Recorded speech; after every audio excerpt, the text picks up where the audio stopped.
Hello, welcome everyone. My name is Bart Salaets. I'm heading up Solution Architects for F5 in the Europe, Middle East, African region. And today I'm going to talk to you about how to deploy application security in an evolving world where applications are getting developed differently using DevOps methodologies and where applications are starting to rely more and more on edge architectures, which brings us to Edge 2.0, which I will talk about later on in a little bit more detail. So let's get started. Now, apps run the world. That's kind of a bold statement, but I think it's fair to say that with the pandemic, we have seen digital transformation accelerating all over us, and more companies are interacting digitally with their consumers. So the digital interaction between consumer and business is becoming so important that we see that the tolerance for people for a poor digital performance is actually getting very low. People are switching brands very quickly if they don't feel they have a good digital experience with the brands that they love. And obviously that means that your applications are becoming super critical for your business today. And that means that your applications should be as responsive as possible, as available as possible, and last but not least, as secure as possible. And that's why we're going to talk a little bit about application evolutions and what that means for application security. So let's take a step back here and look at what is a digital experience is all about. A digital experience is basically just an end user that is trying to get access to an application which is going to deliver him that digital experience. And with all the evolutions that we've seen in our industry, we've seen that the days where the application was residing in a private data center on a standard server are long gone, right? I mean, applications are now all over the place. They are still in private data centers, but many have moved to co-location facilities, private clouds, public clouds, CDN and edge platforms, and what have you. And especially the edge is an area that is quite evolving at the moment, and we're going to spend a little bit more time on later in this session. So the application data path, which is that path between where the user is and where the application is actually changing quite significantly with all these evolutions. The second thing that has changed quite significantly is that whereas in the past, we always had what we now call traditional applications, monolithic pieces of code sitting on standard servers. Now we have more and more modern applications, which are leveraging completely new technologies like containers. They are leveraging new development principles like DevOps methodologies, et cetera, et cetera. And also here, that is going to have an impact on how you should look at application security from an end-to-end perspective. Now, no matter how you look at it, between that end user on the right-hand side that wants to interact with an application on the left-hand side, there is a set of services in the middle there that need to be fulfilled in order to give that end user that performant experience, that secure experience, and that highly available experience. And we've divided these services in two broad categories. You have application delivery on the one hand, and then you have application security on the other hand. Application security obviously has evolved quite significantly over the last couple of years because of the increasing importance of security and the increasing levels of sophistication of the attacks that we are experiencing. Now, regardless of whether you have a traditional app or modern app, regardless of whether your application lives in a private data center, public cloud, co-location facilities, you're always going to need some level of these services that I'm showing you on this slide. However, the specific needs and the nuances of how these things are deployed or what type of technologies you use are different for modern apps versus traditional apps, and could even be different based on the environment where your application lives. And all of this makes this a very complex problem, right? We have different types of applications, we have different types of environments to manage, and now we have all these tools that are at our disposal. How do we get a consistent end-to-end security policy if we use all these different environments? How do we get end-to-end visibility into what is going on from a security posture of all these applications. That is fundamentally a very complex problem to solve. And that is one of the problems that F5 is helping our customers address by making this as seamless and painless as possible. So let's take this journey of how applications have evolved and how that has driven F5 to do the things that we've done over the last couple of years. Let's start with what we call traditional applications in a traditional world, right? So we all come from this world, traditional applications, monolithic pieces of code, updates to applications were not very frequent, and most of the applications were residing in private data centers. Our big IP technology has been the market leader for several decades now, sitting in front of these traditional applications, providing ADC and application security capabilities. Some of these apps have moved into cloud environments. And with the app, we have also moved big IP with it. So big IP technology can live in private clouds, can live in public clouds. And by doing so, we are helping our customers secure their traditional applications, regardless of where they are getting deployed. Now, if we move to modern applications, they're completely different, right? There is no longer this monolithic piece of spaghetti code. We have the application decomposed in multiple microservices, all interacting with each other via APIs. And they're typically deployed as microservices in container Kubernetes environments. Now, in this type of environment, big IP is too heavyweight. So in order to penetrate that part of the market, F5 acquired a company called NGINX, which is well known in the developer industry because it is running over 500 million websites today as a web server. And many of these developers and DevOps people are also using NGINX as a software load balancer, as an API gateway in their specific environments. So with the NGINX acquisition, we actually bringing F5 as a company also into the world of modern apps, into the world of DevOps, if you will. The next evolution is really about, now that we have these microservices-based apps, we no longer want to run this one application in one single site. There may be a need for parts of the application to run in a much more distributed fashion, closer to the end user, which interacts with that app. And then the back end of the application can still stay in, let's say, a centralized public cloud. So now we are decomposing the app and having different parts of the app living in completely different environments. The front end could live in an edge environment, and the back end could live in a public cloud or even in a private data center. This is the evolution to Edge 2.0, which we will speak about more later in this presentation. So let's now go through each of these. So in the traditional world, or as I already explained, we have big IP platform. Many of you on this call who know F5 know that we have an advanced WAF platform running on top of big IP, which many of our customers are using to protect their most valuable and most critical business critical applications. And as I stated earlier, this can run in a private data center, but it could just as well run in different cloud environments as a virtual edition. Now, when you go into modern applications, there are different requirements that you have to fulfill. Number one is you need to embed your application security into the modern application environment. So as I stated earlier, modern applications, they run as microservices in a container, Kubernetes type of environment. And in order for you to deliver application security, it is desirable to have your application security functions run in that same environment as well. The second part which you need to take care of is that security policies should become part of the developer's CI/CD pipelines.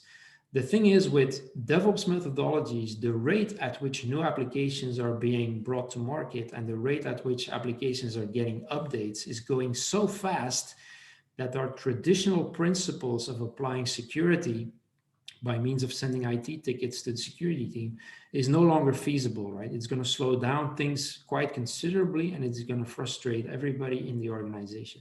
The only way to address this problem is to make sure that the instantiation of the security policy becomes part of the deployment of the application itself. And therefore, the security policy has to be injected in that CI/CD pipeline, which is that set of processes that automatically deploys new applications and makes them available to the end users. And by doing that, we kind of relieve that friction that exists between developers and DevOps people who want to go really fast, and then security people who want to make sure that the applications are very secured. By bringing these two worlds together, that is what is called DevSecOps in the industry. It's really about injecting security principles and security practices into the DevOps workflows. And that is essentially what is needed in this new world.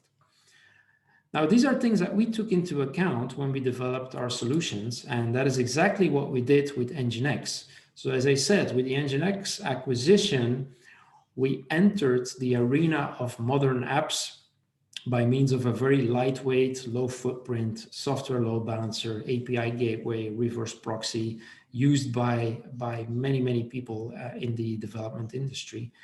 What we did with NGINX App Protect is we took the best of breed security technology from our big IP and we injected it into the NGINX platform. And by doing that, we give our customers, on the one hand, very strong application security. It is built for modern apps because it lives in this modern application environment, because it's running on top of an NGINX Plus instance. And last but not least, it is CI/CD friendly because the way we configure security policies is by means of a declarative API statement. And that is very easy to integrate into CI/CD pipelines for the developers.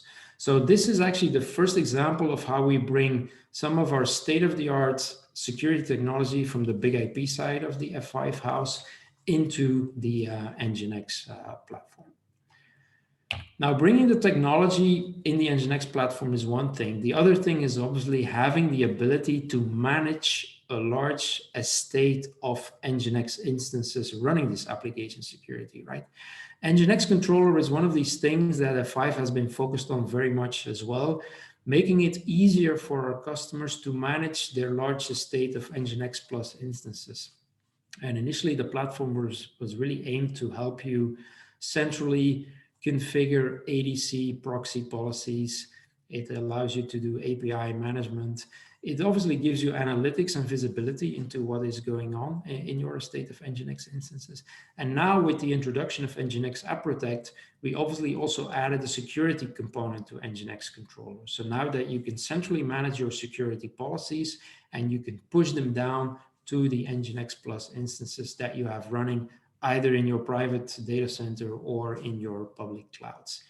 The other thing that NGINX Controller allows us to do is, this is the platform where we can bring together security people, network operations people, DevOps architects, etc. And they each have their own view of the world in this platform, and they can seamlessly interact with each other, again, trying to remove some of the frictions that sometimes exist between these different teams. So I would say NGINX Controller is a very important piece of our application security strategy on the NGINX platform.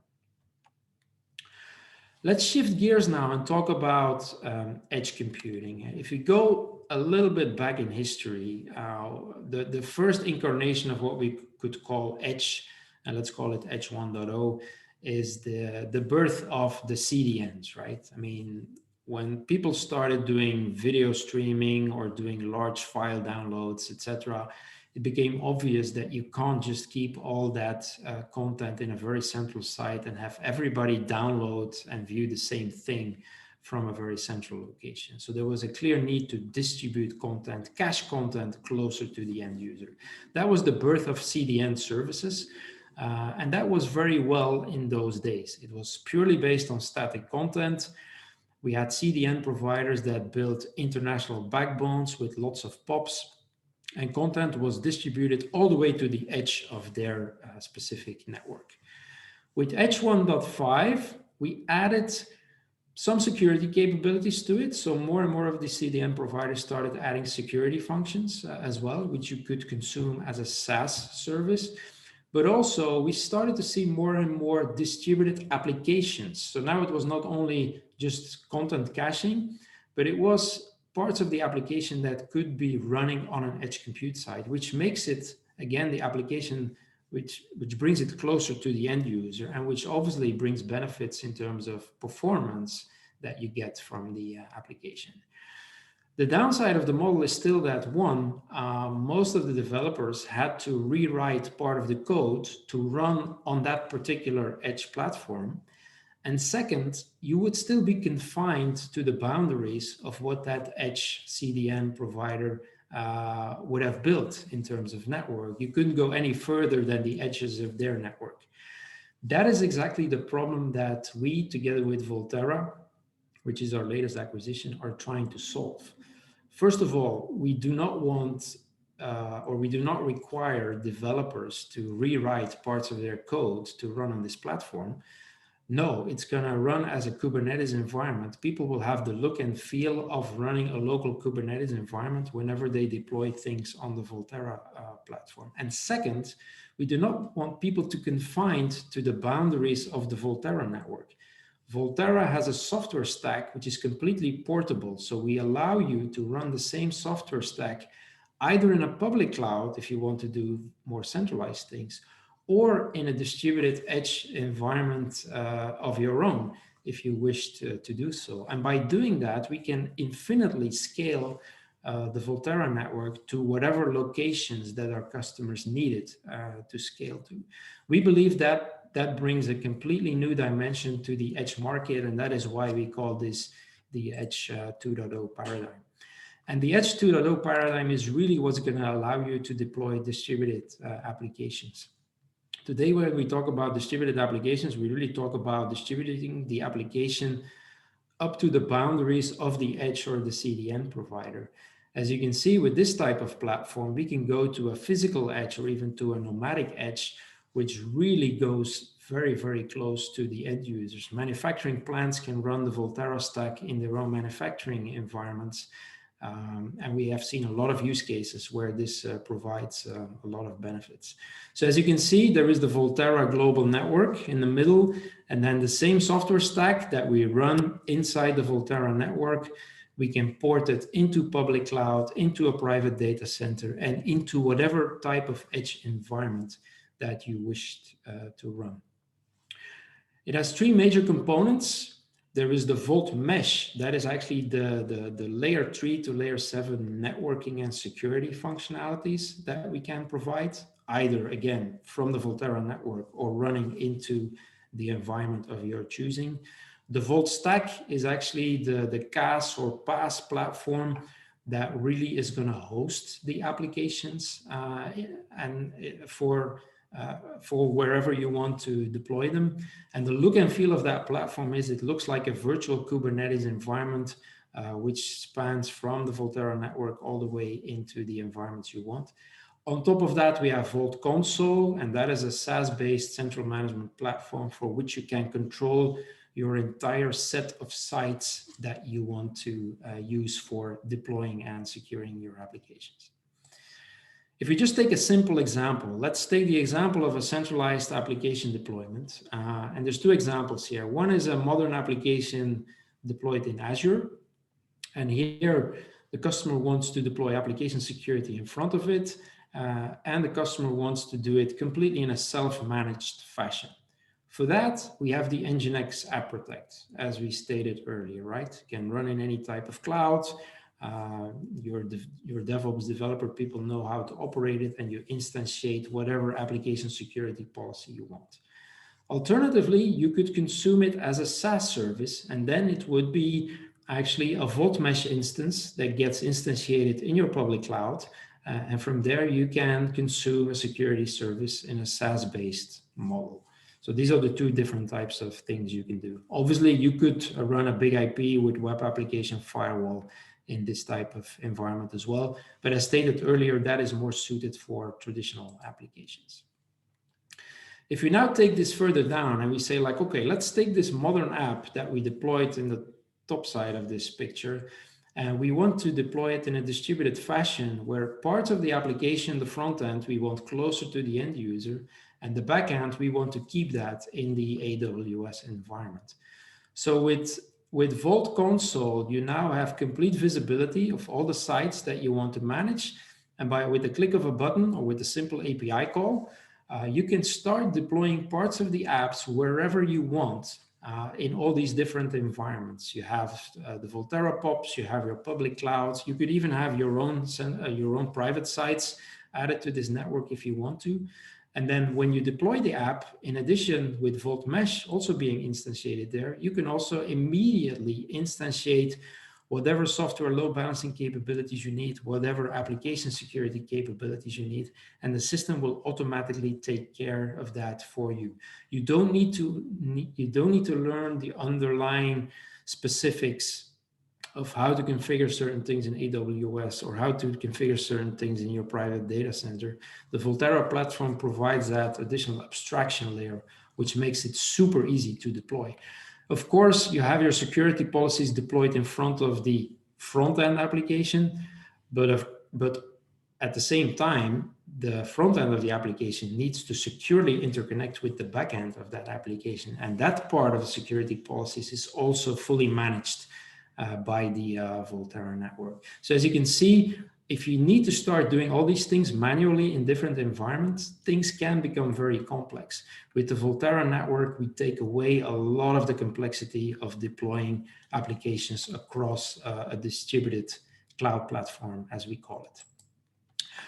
So I'm hoping that with this short presentation, I kind of gave you a bit of an overview of how we look at the evolution of the application landscape and how the different acquisitions that F5 has made over the last 2 years with NGINX and more recently with Volterra, how we're going to help our customers to make it easier to secure their applications, regardless if they're distributed, centralized, traditional, modern, public cloud, edge compute, whatever the environment is. With that, I reached the end of my presentation. I would like to thank you for your attention.